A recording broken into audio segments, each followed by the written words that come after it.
Harmonica players frequently ask, what is the best way to keep their instrument clean? Cleanliness is very important. A dirty harmonica is not likely to play well. So here are some tips on how to keep it that way. The first thing to do is to disassemble the harmonica. After removing the covers, you need to remove the reed plates, if they are screw-on reed plates at least, otherwise this is rather difficult.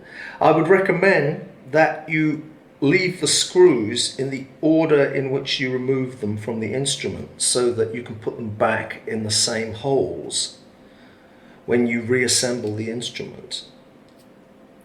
The first thing that I do is I lay the reed plates with the reeds upwards in warm water to which I've added perhaps a bit of vinegar or lemon juice. Then I will clean the comb, scraping with the tip of the reed lifting tool between the teeth of the comb to remove any deposits of dried saliva and such. These wooden combs, you can, if they're sealed, use water, but I prefer to avoid that. A dry toothbrush is quite a good tool for cleaning the crud off the harmonica comb. The covers you can wash under the tap and dry them off with a soft cloth or with a tea towel, something like that, removing all the unsavory matter that's collected on the insides. When the reed plates have soaked for perhaps half an hour, something like that, you can very carefully clean them off using a soft toothbrush. I do this.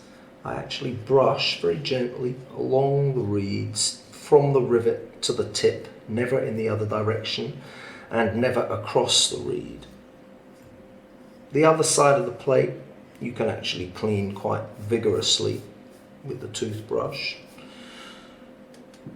Clean it off, run it under the tap. Don't use hot water, but you can certainly use warm water, and dab it dry very carefully, gently, like that. Then you can reassemble the harmonica. I would advise checking the individual reeds through, plucking them with the reed lifting blade to ensure that they're all working before you put it back together, and then you can reassemble the instrument. When you reassemble your harmonica and screw the reed plates back on, it is extremely important to tighten the screws in order. I start in the middle and then tighten the outer screws, and I don't tighten them fully. I tighten them so that they just start to bite, just like this point here, where they're just turning very gently comes against the first resistance.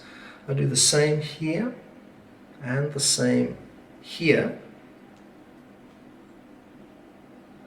and then I will turn just a fraction more, but really only just maybe a 1/16 of a turn, very, very little, just so that there is resistance, no tighter than that.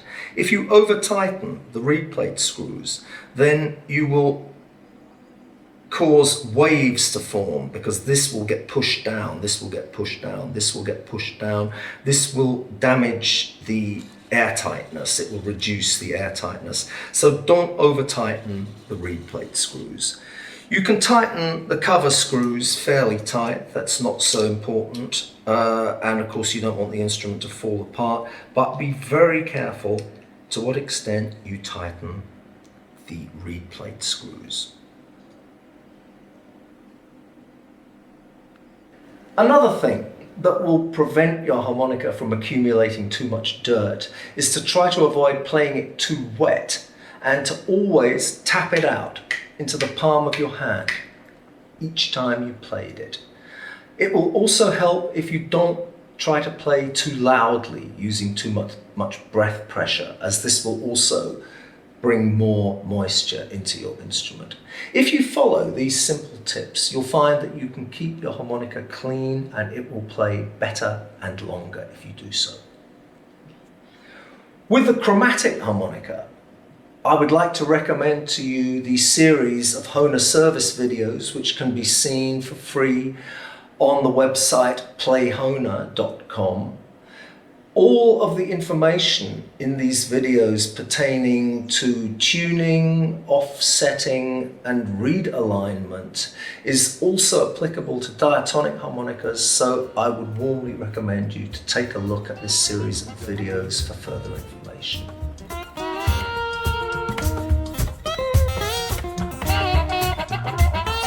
Got to listen.